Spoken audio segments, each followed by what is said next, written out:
Tudo bem, pessoal? Voltamos então com a parte 2 de avaliação patrimonial.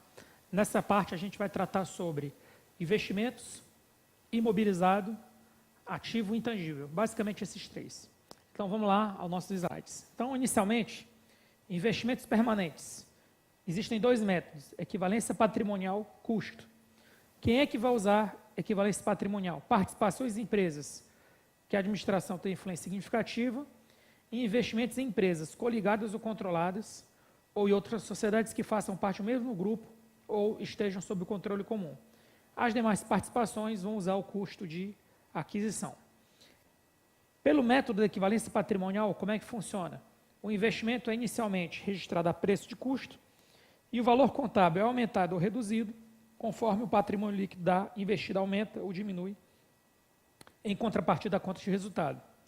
O valor do investimento permanente avaliado pelo método de equivalência patrimonial será obtido pelo seguinte cálculo: aplicação de percentual de participação no capital social sobre o resultado da subtração do patrimônio líquido da investida, do valor do adiantamento para aumento de capital concedido a essa, subtração do montante referido na linha dos lucros não realizados nas operações intercompanhias.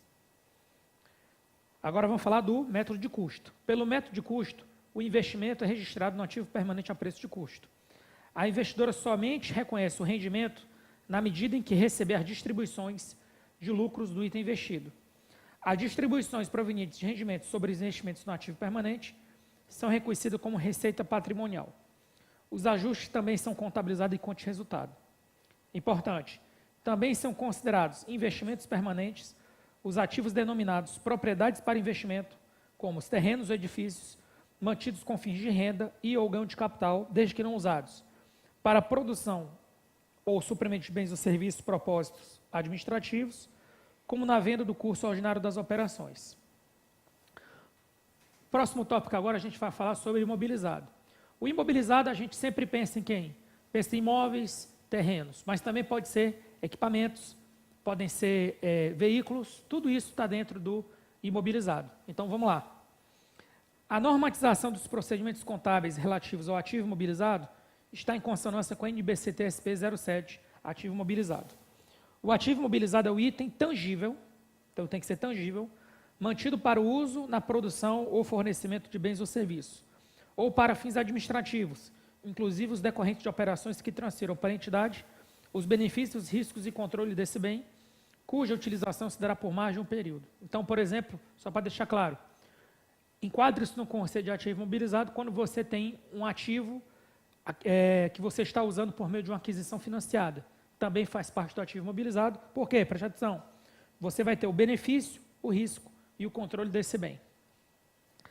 O ativo imobilizado, inclusive os gastos adicionais ou complementares, é mensurado ou avaliado com base no valor de aquisição, produção ou construção. Essa parte aqui, ela tem relação com quem? Com a Lei 4.320. Então, na Lei 4.320, a gente já sabe que tem o quê? Custo de aquisição, produção e construção. Volto para o nosso slide. Os procedimentos de reconhecimento e mensuração de ativos imobilizados devem ser aplicados também para os bens do patrimônio cultural, que possuem, além de seu valor cultural, benefícios econômicos futuros ou prestação de serviço. É o caso, por exemplo, de um prédio histórico usado como escritório. Preste atenção também. Os itens do ativo imobilizado estão sujeitos à depreciação ou exaustão, cuja apuração deve ser feita mensalmente, quando o item estiver em condições de uso. Ao final de cada exercício financeiro, recomenda-se que a entidade faça a revisão da vida útil do ativo e do valor residual. Ao final da depreciação e da exaustão, o valor líquido contábil deve ser igual ao valor residual. Quando se tratar de ativos de imobilizado obtidos a título gratuito, deve ser registrado pelo valor justo na data da sua aquisição, sendo que também deverá ser reconhecido o valor resultante da avaliação obtida, com base em procedimentos técnicos ou o valor patrimonial definido nos termos da doação. Ainda sobre imobilizado, deve ser evidenciado em notas explicativas os critérios de mensuração de avaliação dos ativos imobilizados obtidos a título gratuito, bem como a sua eventual impossibilidade de sua valoração.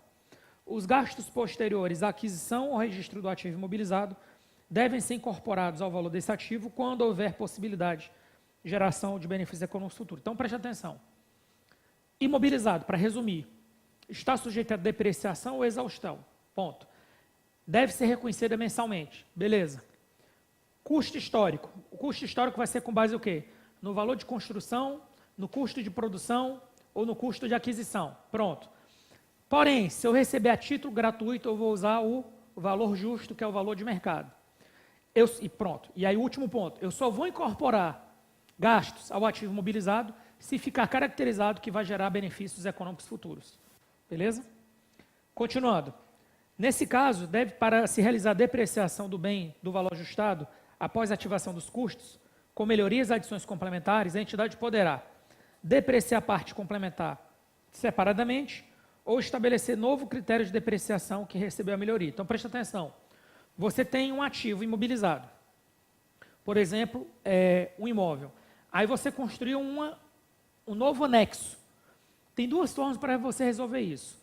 Ou você considera a depreciação desse anexo separada da depreciação do imóvel principal, ou você faz um novo critério e deprecia tudo junto novamente. Tanto um quanto o outro são aceitos. Próximo. Qualquer outro gasto que não gere benefícios futuros deve ser reconhecido como despesa. Quando ele fala despesa, cuidado. Isso aqui é o que está nas normas. Seria VPD, tá? Quando a gente vai para o plano de contas. Não confunda essa despesa com despesa orçamentária, não tem nada a ver. No caso de transferência de ativos, o valor atribuído deve ser o valor contábil líquido constante nos registros da entidade de origem. Então, preste atenção. Se eu tenho um ativo, um imobilizado, que ele está na unidade de origem, qual o valor que eu vou passar para outra? É o valor contábil líquido, eu dou baixo aqui e passo o valor contábil líquido para outra.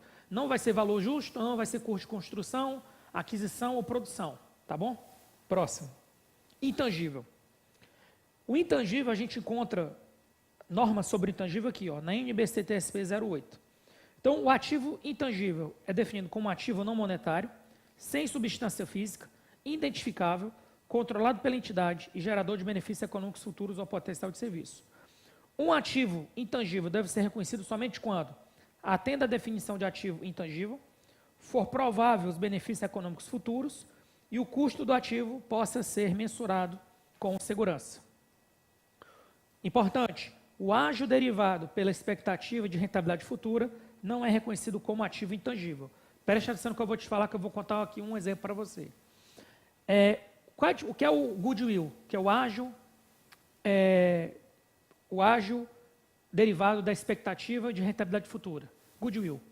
O que é o goodwill? O goodwill ele serve para o seguinte: você tem uma empresa. Aí supõe que essa empresa ela tem 100 mil de ativo e 50 mil de passivo. Qual é o patrimônio líquido dela? 50 mil. Quando a gente chama patrimônio líquido, com base nos registros, é o que a gente chama de valor de livro, ou book value. É o valor de livro da empresa. 100 menos 50, 50 mil. Só que suponha que alguém quer comprar essa empresa por 200 mil. Sendo que o patrimônio líquido da empresa é 50 mil. Ou seja, existe a expectativa que essa empresa, que ela pode ser que ela valha mais do que os 50 mil. Tanto é que tem gente disposta a pagar 200 mil. Eu, sozinho, não posso, eu mesmo, dono da empresa, dizer, olha, a empresa não vale 50 mil, ela vale 200 mil. Eu não posso, eu mesmo, já registrar esse ativo intangível no meu balanço patrimonial. Não. Porém, se alguém comprar minha empresa por 200 mil, que é o que ela realmente vale, o que é que vai acontecer? Essa pessoa ela vai registrar o patrimônio líquido 50 mil, que é o que a empresa vale no livro, e ela vai colocar a diferença, que é 200 menos 50 mil, que é 150 mil. Então, esse 150 mil aqui é o goodwill. É o valor acima do valor contábil líquido, que é o valor que foi pago pelo mercado. O goodwill só aparece quando realmente alguém pagar por ele. Enquanto ninguém pagar por ele, ele não pode ser reconhecido internamente. Tá bom? Continuando. A entidade deve avaliar a probabilidade de geração de benefícios econômicos futuros ou potencial de serviços esperados, utilizando premissas razoáveis e comprováveis que representem a melhor estimativa da administração. Alguns ativos intangíveis podem estar contidos em elementos que possuem substância física, como, por exemplo, o caso de software ou licença ou patente. Para saber se um ativo que contém esses elementos intangíveis e tangíveis deve ser tratado como ativo imobilizado ou intangível, a entidade deve saber qual elemento é mais significativo. Por exemplo, um software de uma máquina, ferramenta, controlada por computador, que não funciona sem esse software específico, sem similar no mercado, é parte integrante do referido equipamento, devendo ser tratado como ativo imobilizado. Então, preste atenção. Você tem um software que ele existe, uma licença de computador, mas ele só funciona naquele computador daquela marca. Ele é um ativo imobilizado.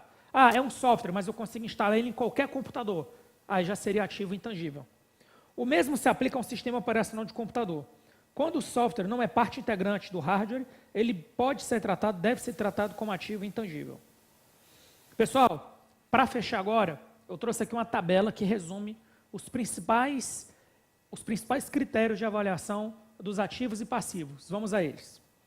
Então, ativo circulante, disponibilidades, o valor original, se moeda estrangeira convertidas na data do balanço patrimonial.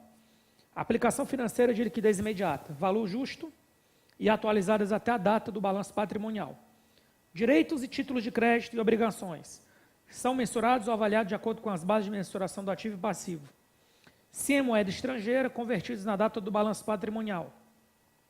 Se forem pré-fixados, ajustado a valor presente. Se for pós-fixado, ajustado na data de encerramento das demonstrações contábeis. Provisão. Deve corresponder à melhor estimativa de desembolso necessário para liquidar ou extinguir a obrigação presente na data das demonstrações contábeis. Continuando, ativo circulante. Aí você está vendo aqui estoques. Ó. Regra geral, bens de almoxarifado, estoques adquiridos por meio de transação sem contraprestação, estoques de distribuição gratuita ou valor irrisório. Vamos lá. Regra geral, menor dos dois valores a seguir, custo histórico ou valor realizável líquido. Bens de almoxarifado, custo médio ponderado. Estoques por meio de transação sem contraprestação, valor justo.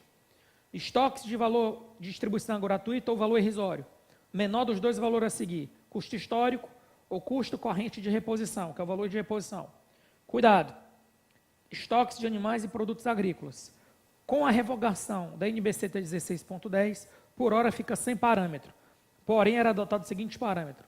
Os estoques de animais e produtos agrícolas extrativos devem ser mensurados ao valor justo, menos a despesa de venda no momento do reconhecimento inicial e do final do período de competência. Então, por exemplo, você tem, por exemplo, a Embrapa, que é uma empresa estatal dependente, deve adotar a contabilidade pública.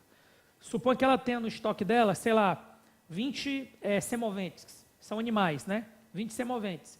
No início do exercício, os semoventes, pelo preço de venda deles, menos o custo de venda, o valor de mercado menos o custo de venda, o valor era 1. No final do exercício, esses 20 semoventes, o valor de mercado pode ter sofrido alteração e o custo de venda também. Você tem que considerar o estoque de acordo com o que vai acontecendo, que é o valor de mercado menos o custo de venda, que é isso aqui, ó. Valor justo menos a despesa de venda. Continuando, ativo não circulante. Investimentos com influência significativa, equivalência patrimonial. Demais, método custo. Imobilizado, regra geral. Aquisição, produção ou construção. Se possui vida econômica limitada, é depreciado. Gastos posteriores, geram benefício futuro? Sim. Se sim, são incorporados ao ativo. Se não, incorridos como despesa. Imobilizado, adquirido a título gratuito. Foi possível avaliá-lo ou mensurá-lo por procedimento técnico? Sim. Valor justo? Não. Registro apenas em notas explicativas. Imobilizado transferido. Valor contábil líquido com base na entidade de origem. E para fechar, intangível. Valor de aquisição ou produção, se possuir vida econômica limitada, é amortizado. Gastos posteriores. Se puder ser incorporado ao ativo, é incorporado. Se gerar benefícios econômicos futuros, é incorporado. Se não gerar benefícios econômicos futuros, não é incorporado. E por fim, intangível adquirido a título gratuito. Com a revogação da norma NBCT 16.10, fica sem parâmetro. A norma anterior informava que o critério de mensuração e avaliação dos ativos intangíveis e eventual impossibilidade devem ser evidenciados em notas explicativas. Porém, preste atenção, se a gente for seguir o paralelo do ativo imobilizado, deveria ser o quê? O valor justo. E se não for possível, registre em nota explicativa. Vamos fazer umas questões aí para fechar esse tema. Para o levantamento do balanço patrimonial, os direitos, títulos e créditos, obrigações prefixados devem ser ajustados no valor presente, verdadeiro. Já as provisões devem ser constituídas com base nas estimativas dos prováveis valores de realização para os ativos e reconhecimentos passivos, falso. Por quê? Preste atenção no que eu vou falar. Não existe provisão para ativo, por isso que essa questão está errada. Próxima questão. Ainda que determinado ente da federação tenha recebido gratuitamente um software de um fabricante, o critério de avaliação e a eventual impossibilidade de valorização do referido software devem ser evidenciados em notas explicativas. Então, vamos lá. Ó.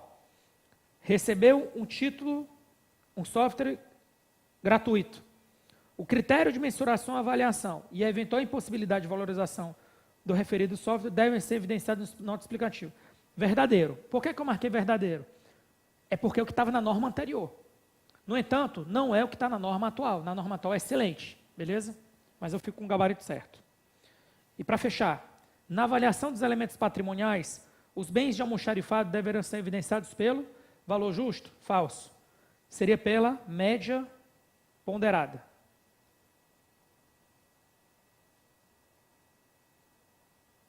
Média ponderada. Ok, pessoal? Então, com isso, a gente encerra esse bloco. No próximo bloco, a gente vai tratar sobre depreciação, exaustão e amortização. Fiquem com Deus e até a próxima.